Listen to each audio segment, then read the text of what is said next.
It was a Wednesday, Nashville. I was sitting in the conference room of a mid-level hotel in between two pitch meetings, sipping that excuse of a coffee they proudly labeled artisan. I remember glancing at my phone, thinking it was one of the guys from the office checking in, maybe a calendar ping. But no, it was her, Liza. I stared at the screen for a second too long, then picked up with my usual, "Hey, what's up?" There was a pause, just long enough to mean something. Then her voice came through, quiet but weirdly steady. "Kyle, we need to separate. I've met someone. I've already sold the house. You'll have to figure out where to stay when you get back."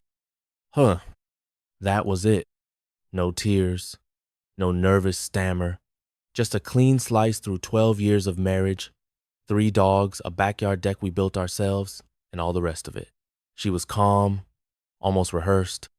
For a moment, I didn't say a word. I didn't have to. Because here's the thing. I already knew. I'd known for months, really. Knew something was shifting. It started with the weird late-night Zoom calls that didn't seem to involve any actual talking. The sudden need for privacy in a marriage that never needed it. And the way she started locking her phone like a teenager who just learned how to lie. I didn't have proof then, but I had that feeling. The kind that settles into your bones, quiet and heavy. The kind you can't shake even if you try. So no, her call didn't knock the wind out of me. What got me, if anything, was the smugness in her tone. The way she said, "You'll have to figure out where to stay." Like I was a tenant. Like I was the one being evicted from a life I helped build. I took a breath. And I smiled. Not because I was okay, but because in that moment, I realized she had no idea what was coming. I hung up. Didn't yell, didn't ask with who, didn't beg or plead or curse. Just ended the call, slid the phone back in my pocket, and took a long sip of that sad coffee. Then I opened my laptop, made a quick note. Liza, confirmed sale of house. Date of call, 3:24 p.m. Record and backup. Everything starting today. Because see, this isn't a story about heartbreak. It's a story about strategy. And if she thought I was going to come back, crying at the doorstep, asking what I did wrong, well, that's on her. A few hours later, I checked into my flight back home, upgraded myself to business class. On the house mine, that is. I sent one email to my lawyer. No details. Just a subject line. Time to use that folder we built. See, a while back, I had this gut feeling.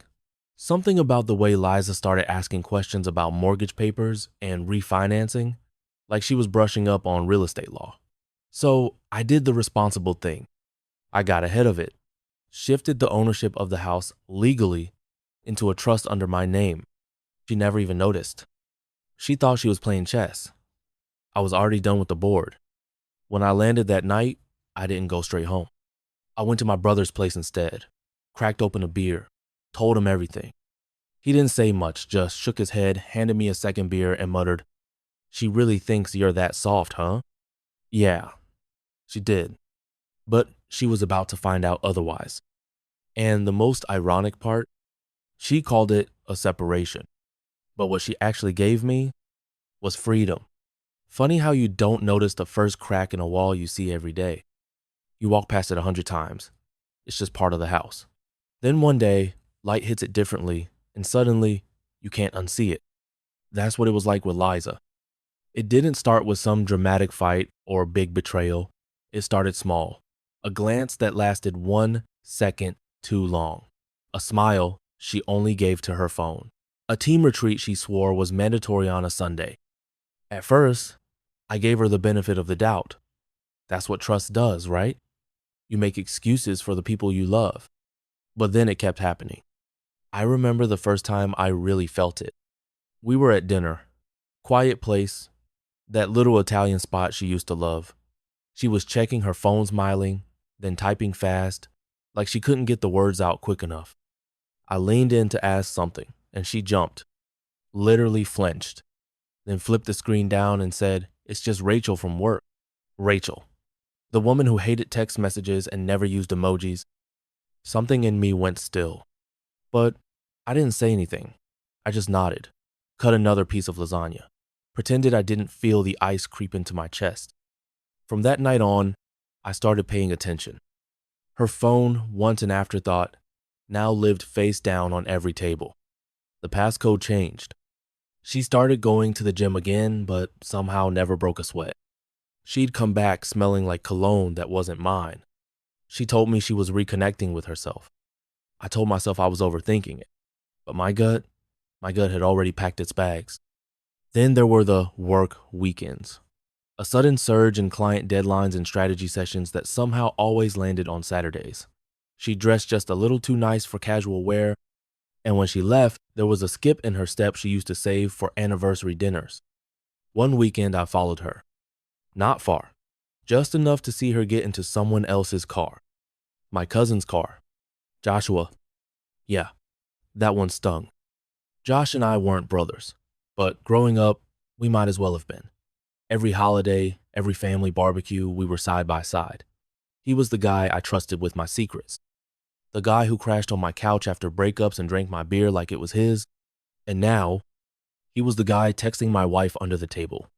At first, I wanted to walk up, rip the door open, demand an answer, but I didn't. Instead, I took out my phone and took a picture. Then I turned and walked away. Because I knew something then. Emotion is loud proof, is quiet. I started documenting. Nothing dramatic, no wild accusations, just slow, steady data. Screenshots, bank statements, photos, times, places. All of it cataloged like a personal crime scene investigation. I wasn't just trying to catch her. I was making sure that when this thing blew open, I had truth on my side. There were nights I'd lie awake, staring at the ceiling, wondering what exactly broke her, wondering when we stopped being us. But the more I looked at her, the more I saw it. This wasn't my wife anymore. This was someone else. Someone cold, calculated, and maybe even cruel. I wasn't grieving the woman I married. I was grieving the version of me who still thought she existed. The cracks were everywhere now. In her voice when she said, "I love you," like it was just muscle memory. In the way she laughed at Joshua's dumb jokes louder than she ever did at mine. In how she stopped asking me how my day was, but remembered to ask him about his morning run. The wall between us? It wasn't cracking anymore. It was already rubble. There's a point where instinct turns into action, where you stop wondering if you're crazy and start collecting receipts. After I caught Liza with Joshua, I didn't confront her. What was the point? I wasn't interested in a screaming match. I was interested in the truth, the whole ugly picture. So I dug. It started with her laptop. She'd left it open one night, half asleep on the couch, Netflix playing, glass of wine untouched. I walked past it like I had 1,000 times before, but this time I stopped. That gut feeling, it wasn't just a feeling anymore. It was a warning siren. So I sat down and opened her browser history. There it was, a pattern, real estate listings, mortgage calculators, articles titled, "Selling Without a Spouse, What You Need to Know." She wasn't browsing for fun, she was planning something real. Then I checked her email. She'd made a new account and she clearly didn't think I knew about, but she hadn't been careful with logins. Her autofill gave it away. And inside that inbox, gold. Or maybe poison.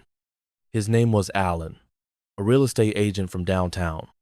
Polished, older, married, and apparently very interested in my wife. Their email started off professional, then personal, then flirtatious, then, let's just say, not safe for work. He called her Sweet Fire. She called him her real man. Cute. Except for the part where he was telling her he'd leave his wife once the deal goes through. Apparently, their little love story had a business plan too. Alan had promised her a cut of the sale, said he'd list the house quietly, get a quick cash buyer, and they'd be free. Free of me. And Liza? She promised to handle things on her end, said I was checked out anyway, that I'd accept it eventually. That's when it hit me. They didn't just want to sell the house. They wanted to sell me out of it. I leaned back in the chair, staring at the screen. Part of me felt like throwing the laptop out the window. The other part wanted more. So I kept going. Screenshots, emails, attachments, even voice notes. They'd been reckless. He sent one where he whispered about their future beach place and the life you deserve, baby. Meanwhile, she was sending him photos of the Kitchen Me kitchen saying, "Can't wait to make this ours." Ours. Wow. But here's the thing Liza didn't know. 3 months earlier, I'd quietly refinanced the house, restructured the loan under my name alone. Part of a broader financial move, one she never asked about. Honestly, she didn't even show up to the signing. Just said, "You handle it, babe." And I did. So legally, the house she thought they were selling together, it wasn't hers anymore. I sat there, staring at the inbox, everything in me cold and calm. They thought they had me cornered, thought I'd find out too late, or be too heartbroken to act. But I was already 2 steps ahead. I backed up everything, copied every email, every photo, every voicemail, created a private cloud folder and named it something boring, Q3 Tax Prep. Then I got up, closed the laptop, and kissed her goodnight like nothing had changed. Because for her, it hadn't. But for me, everything had. They say revenge is a dish best served cold. But before you serve anything, you better make sure the kitchen is legally yours. It all started months ago. Not with cheating, not even with suspicion, but with a simple meeting. My financial advisor has suggested a protective restructure of my assets. Just a casual conversation, part of my year-end review. A suggestion to think about estate planning, ownership clarity, and legal insulation. At the time, I wasn't even thinking about betrayal. I was thinking like a guy in his 40s who'd worked too damn hard to lose everything because of paperwork. So I booked an appointment with a real estate attorney, quietly, on a rainy Tuesday. That's when I first heard the word revocable living trust. Basically, a legal entity that holds property like a house but still lets you live in it, sell it, whatever. Only now, everything's cleaner, tighter, private. Best part? If you set it up right, the name on the public deed doesn't scream, "Hey, here's everything I own." Liza wasn't listed as a trustee. She never asked. I never offered. Around that same time, we refinanced. Rates were good. I handled the documents. She signed where I asked her to sign half distracted on her way to Pilates. I remember the moment clearly. She didn't even look up. Just said, "You're better with this stuff anyway." I smiled. Sure, babe. That signature was the last legal tie she had to the property. Now, fast forward to after the call, the one where she told me the marriage was over, that she'd moved on, that the house was being sold. She really thought she could just list it, take her half, ride into the sunset with Alan the realtor lover. But here's the thing about people like Liza. They mistake silence for ignorance. They mistake calm for compliance. What she didn't know was that months before her betrayal, I had everything locked. I went beyond the refinance. I created a full property trust with me as sole trustee and beneficiary. I filed the updated title deed with the county clerk's office. I even flagged the address with a restriction notice, meaning any attempt to sell would trigger a legal review. She couldn't sell a window pane without my approval, let alone the whole damn house. I also contacted our real estate agent, the family friend we'd used when we bought the place. I gave her a heads up. If anyone calls about listing this address, don't engage. Direct them to my legal rep. She understood immediately. Let's just say this wasn't the first time she'd seen a marriage go nuclear. But I wasn't done. I opened a new account separate from our joint finances and transferred all major funds. The joint card? I left it active. Let her keep using it for groceries and candles and yoga mats. Let her feel safe. Then I took everything I'd gather, D-mails, voicemails, digital backups, and sat down with my lawyer, a real pro. She looked through the materials, eyes narrowing slightly at each new piece. She thinks she's selling a home she doesn't own, she said. That's fraud. Real estate fraud, at a minimum. And what if Alan's in on it? If he knowingly lists a property without valid ownership consent, that's license suspension territory. Maybe worse. Her smile was sharp. I hope they're serious about that new life together. They might be neighbors in federal housing. We drafted a cease and desist notice. Preemptive, not aggressive, just firm. It basically said, any attempt to market, list, or transact on this property without written consent from the legal trustee will result in immediate legal action. We are aware of fraudulent intent and evidence has been logged. Then we filed electronically and by certified mail, just in case Liza or Alan decided to get brave. And that's when the weirdest thing happened.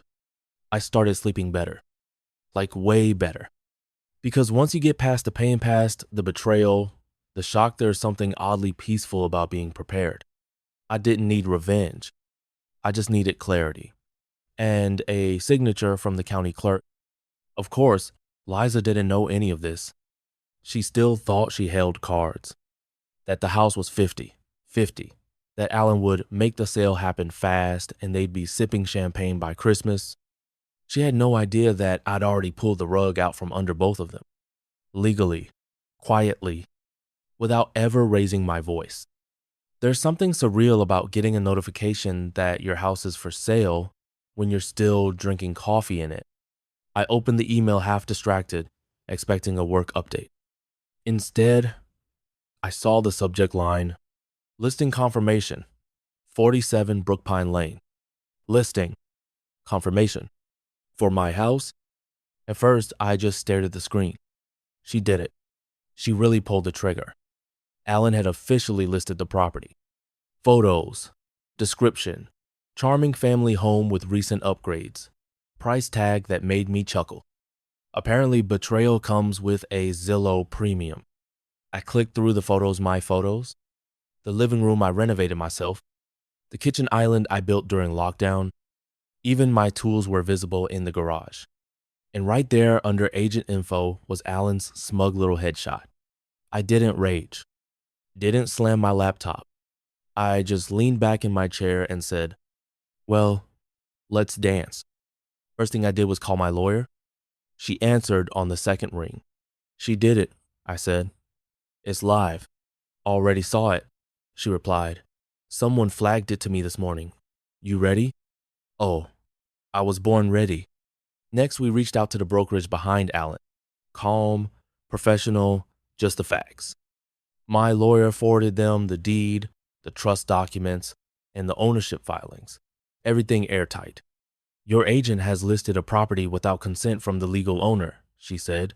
This is not just a liability, it's a lawsuit waiting to happen. By the end of that phone call, Alan's manager sounded like he needed a drink. Then came the fun part, the buyer. Or, more accurately, potential buyer. He'd already made an offer, apparently. A young couple from out of state, excited, nervous, planning their future in a house that wasn't available. I called them personally. Hey, I said after introducing myself, I just wanted to clarify something before you go further. They were polite, confused, a little alarmed. I explained briefly that the listing was invalid, the house wasn't up for sale, and that their earnest money deposit was now part of a very awkward legal situation. They were stunned, grateful, embarrassed. I told them it wasn't their fault. They asked if I'd press charges. I smiled and said, still considering my options. Meanwhile, Liza hadn't said a word. She thought she was playing chess, thought I was somewhere off in oblivion, unaware of the game she and Alan were orchestrating. She didn't know that her sale had already imploded behind the scenes, that her so-called fresh start had just been wiped off the MLS. I didn't text her, didn't confront her. Let her think everything's going smooth. Let her keep texting Alan with heart emojis and fake plans.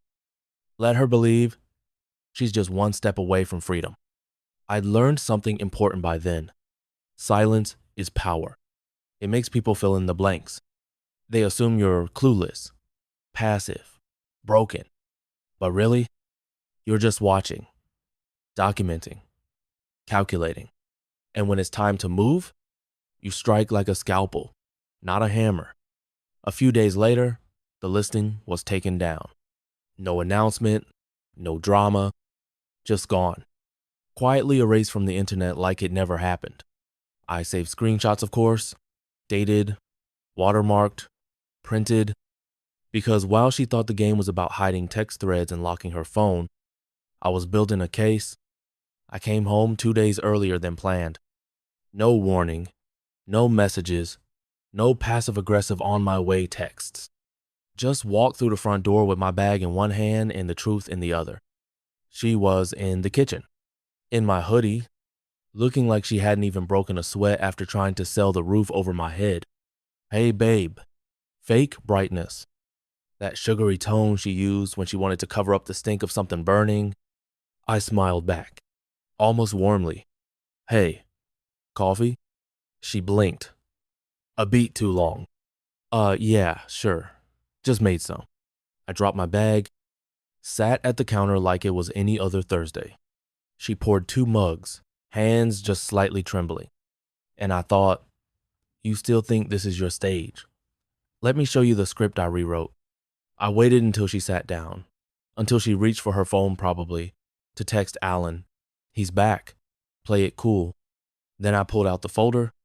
Neat, heavy, quietly devastating. What's that? She asked, forcing a laugh. Just something I thought we should look over together, I said. Some light reading. Ownership records, deed filings, trust documents. She didn't move, so I opened it, 1 page at a time. This, I said, pointing, is the trust document filed 3 months ago. Transferred full ownership of the house to me. Flip. This is the registry update. Your name? Not even listed. Flip. This one's my favorite email from the title agency, confirming that any attempt to sell this house without my consent is considered real estate fraud. I slid the whole stack across the counter. She didn't touch it. Her smile broke, right down the middle. Eyes still trying to act. Mouth frozen somewhere between oops and you won't dare.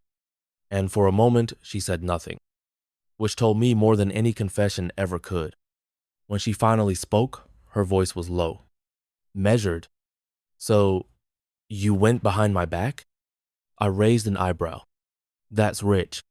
You tricked me, she snapped. You made me think. No, I cut in, calm. You wanted to believe you were smarter than me.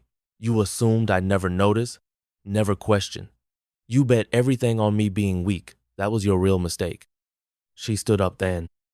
The mug shook slightly in her hand. This isn't fair, she said, her voice climbing. You can't just take everything. Oh, I didn't take anything, I said. I protected it from you. And then it hit her. Not just the documents, not just the fact that she couldn't sell the house, but that I had known for a long time and stayed silent. Let her lie. Let her plan.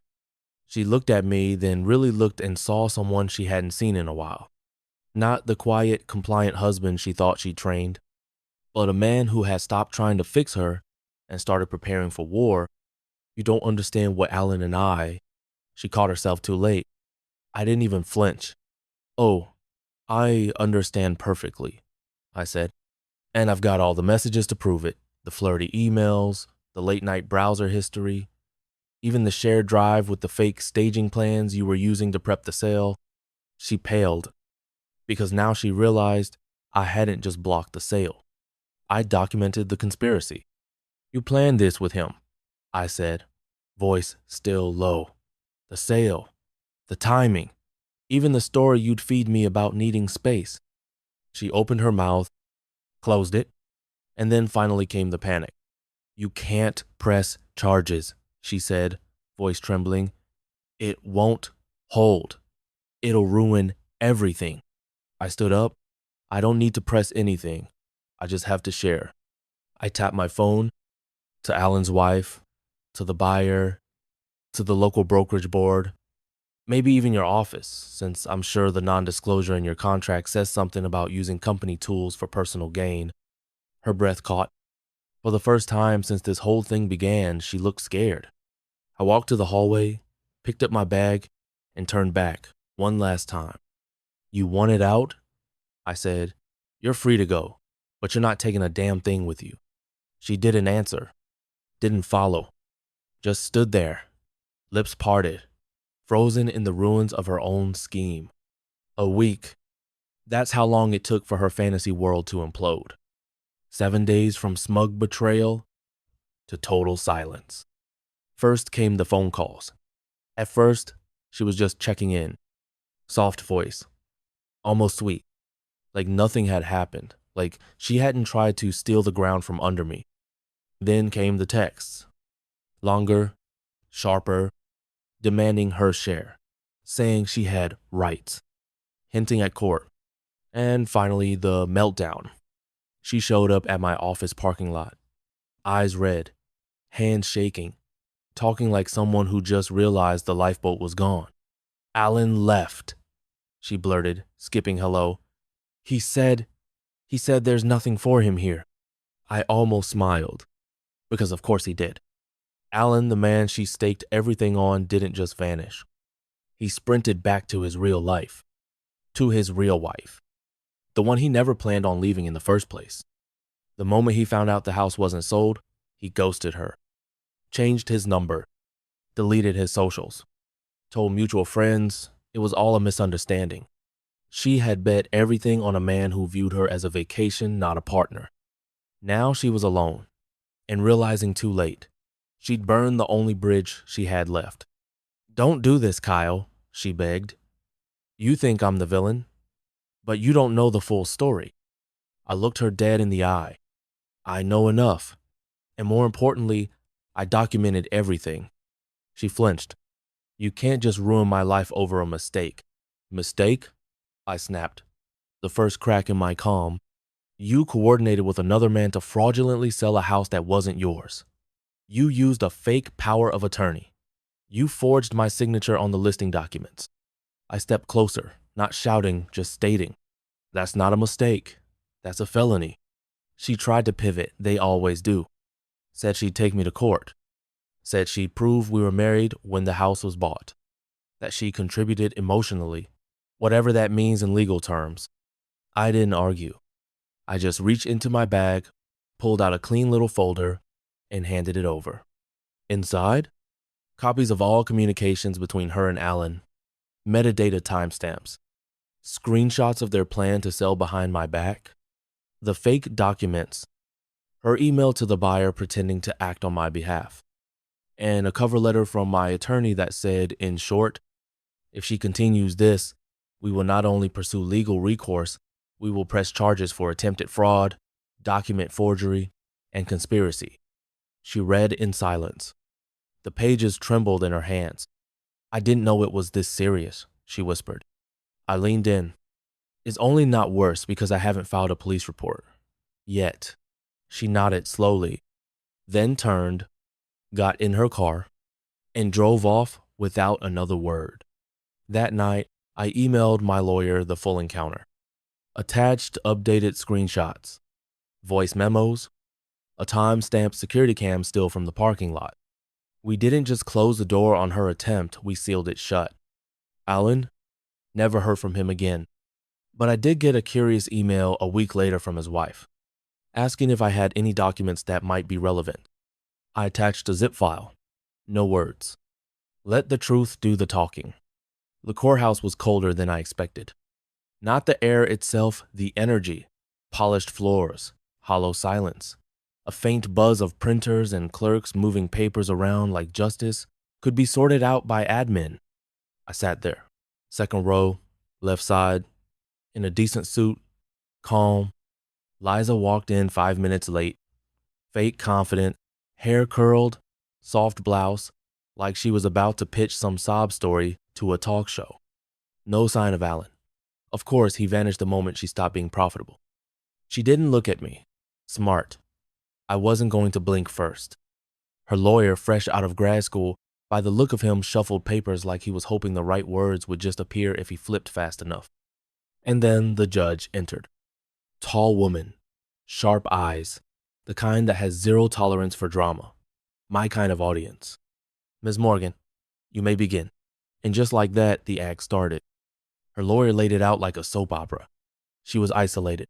She believed the property was still joint. She acted on emotional distress. She had no intention to commit fraud. He said emotion 6 times in 3 minutes. And then it was her turn. Liza's voice trembled just enough.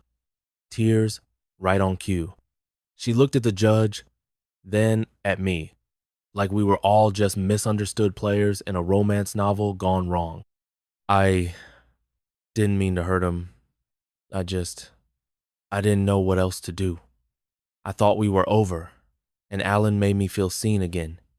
I know it was wrong, but I was desperate." Theatrical pause. She sniffled, dabbed her eyes, even glanced at me, hoping for what? Sympathy? I gave her nothing. Then the judge looked at me. "Mr. Morgan?" I stood, steady, voice low and clear. "I'd like to submit a few items, Your Honor." I handed the clerk the folder. Inside, the revised deed with her signed acknowledgement from a year ago. Trust documents showing I'm sole owner. Email chain with her attempts to coordinate the illegal sale.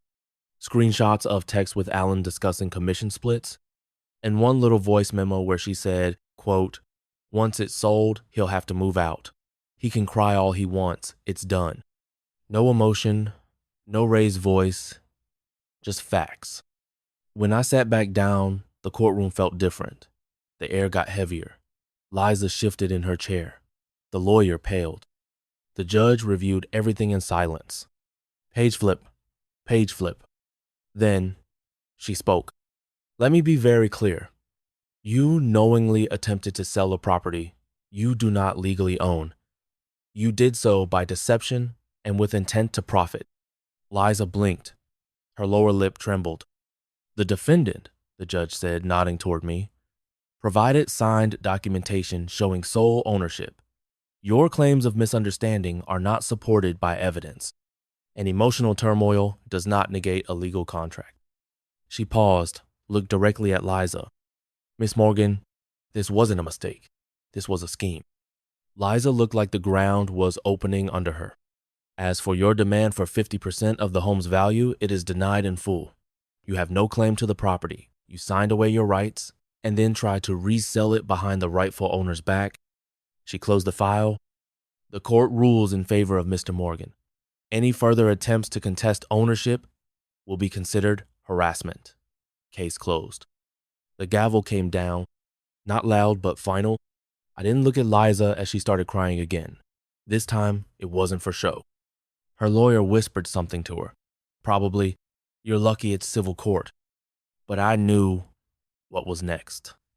The fraud attempt, the impersonation in the real estate deal, it was already with the DA.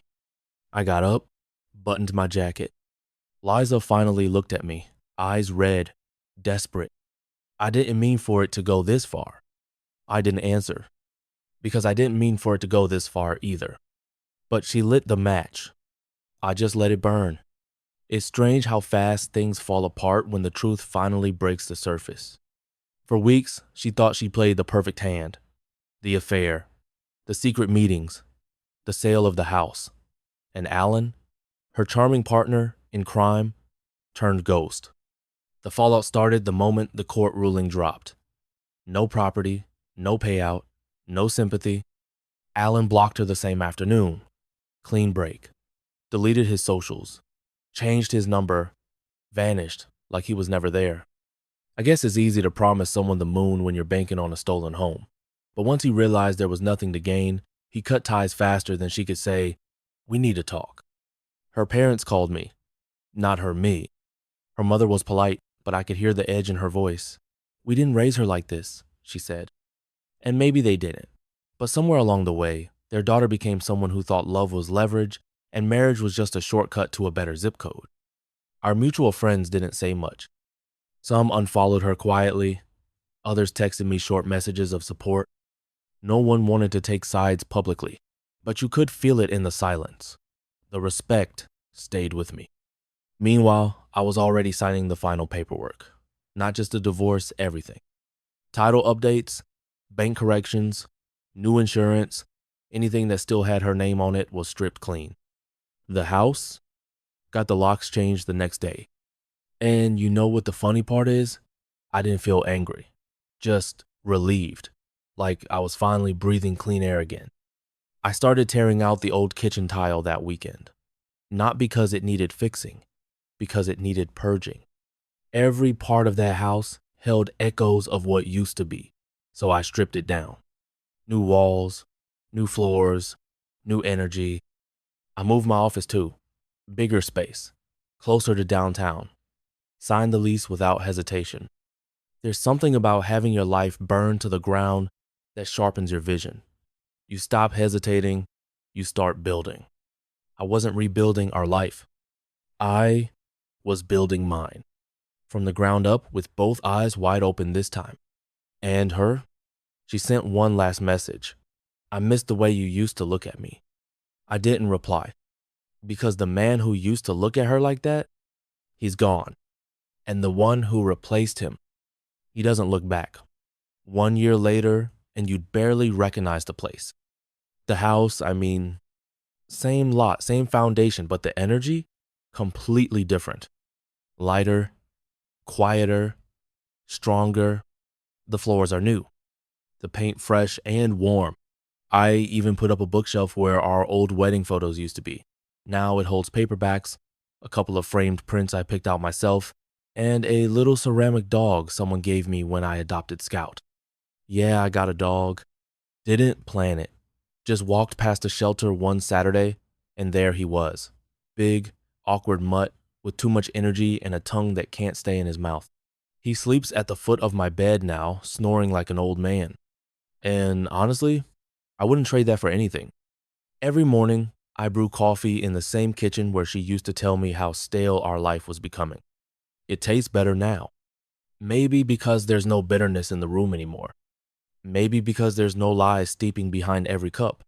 Sometimes when the house is quiet, Scout's still asleep, and the sun hasn't climbed over the trees yet. I think about that phone call. The one where she said, I'm in love with someone else. The one where she told me the house was sold. The one where she thought she'd just hit reset on her life and leave me standing in the wreckage.